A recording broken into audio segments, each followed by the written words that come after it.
ಸ್ನೇಹಿತರೆ, ಎಲ್ಲರಿಗೂ ನಮಸ್ಕಾರ. ಎಲ್ಲರಿಗೂ ಗುರು ಪೂರ್ಣಿಮೆಯ ಶುಭಾಶಯಗಳು.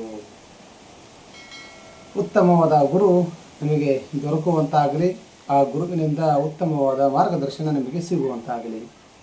ಎಲ್ಲರಿಗೂ ಮತ್ತೊಮ್ಮೆ ಗುರು ಪೂರ್ಣಿಮೆಯ ಶುಭಾಶಯಗಳು.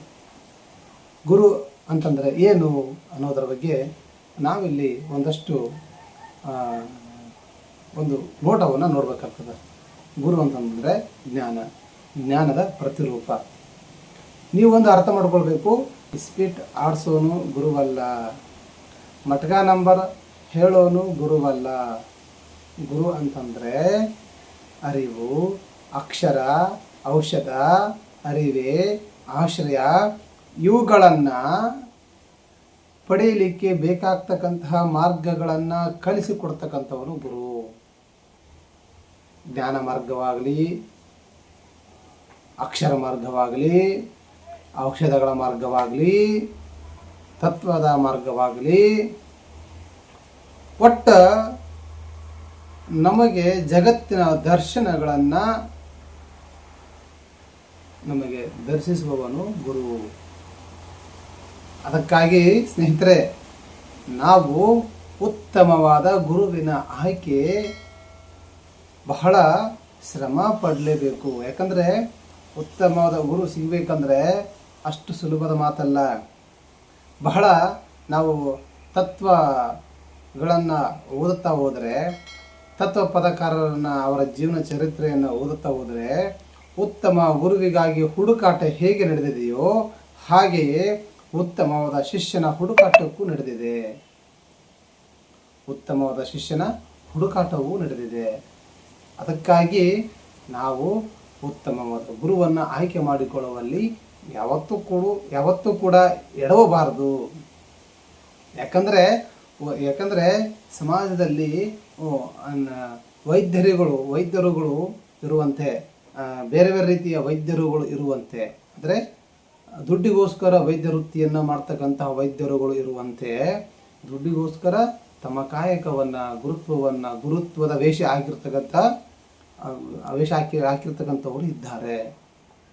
ಗುರು ಅಂತಂದರೆ ತಾಯಿಯ ಸ್ವರೂಪಿಯಾಗಿರ್ತಕ್ಕಂಥವನು. ಗುರು ಅಂತಂದರೆ ತನ್ನೆಲ್ಲ ಜ್ಞಾನ ಮಾರ್ಗಗಳನ್ನು ಶಿಷ್ಯನಿಗೆ ತೋರುವಂಥವನು. ಗುರು ಅಂತಂದರೆ ಶಿಷ್ಯನ ಸಂಪೂರ್ಣ ಅಭಿವೃದ್ಧಿಯನ್ನು ಬಯಸ್ತಕ್ಕಂಥವನು. ಇನ್ನೊಂದ್ಸಲ ಹೇಳ್ತಾನೆ, ಗುರು ಅಂತಂದರೆ ಪಟ್ಕ ನಂಬರ್ ಹೇಳೋನಲ್ಲ. ಗುರು ಅಂತಂದರೆ ಇಸ್ಪೀಟ್ ಆಡಿಸೋನಲ್ಲ. ಗುರು ಅಂತಂದರೆ ದುಶ್ಚಟಗಳನ್ನು ಕಲಿಸೋನಲ್ಲ.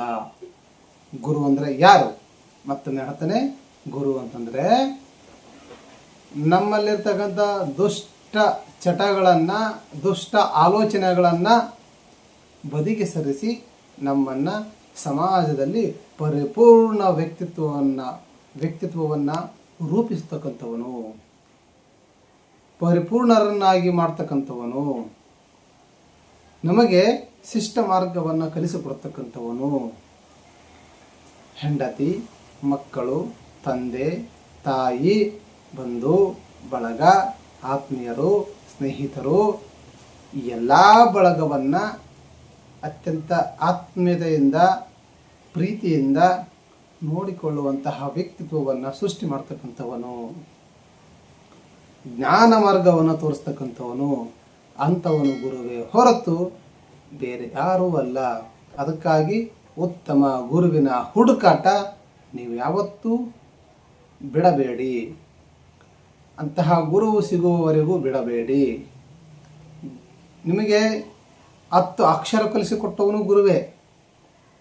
ನೆನ್ಪಿಟ್ಕೊಳ್ಳಿ, 10 ಅಕ್ಷರ ಕಲಿಸಿಕೊಟ್ಟವನು ಗುರುವೇ, 2 ಅಕ್ಷರ ಕಲಿಸಿಕೊಟ್ಟವನು ಗುರುವೇ, 1ನೇ ತರಗತಿಯಲ್ಲಿ ಪಾಠ ಹೇಳಿಕೊಟ್ಟವನು ಗುರುವೇ, 10ನೇ ತರಗತಿಯಲ್ಲಿ ಪಾಠ ಹೇಳಿಕೊಟ್ಟವನು ಗುರುವೇ.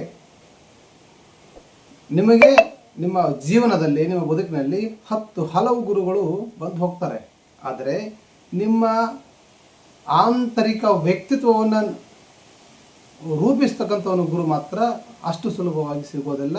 ಅಂಥ ಗುರುವಿನ ಹುಡುಕಾಟ ನೀವು ಮಾಡಿ, ಅಂಥ ಗುರು ನಿಮಗೆ ಸಿಗಲಿ, ನಿಮಗೆ ಗುರುಮಾರ್ಗ ದೊರಕಲಿ. ಗುರುವಿನ ಆಶೀರ್ವಾದ ಸಿಗಲಿ ಅಂತೇಳಿ ನನ್ನ ಎರಡು ಮಾತುಗಳನ್ನು ಮುಗಿಸ್ತೇನೆ. ಎಲ್ಲರಿಗೂ ಮತ್ತೊಮ್ಮೆ ಮಗದೊಮ್ಮೆ ಗುರು ಪೂರ್ಣಿಮೆಯ ಶುಭಾಶಯಗಳು.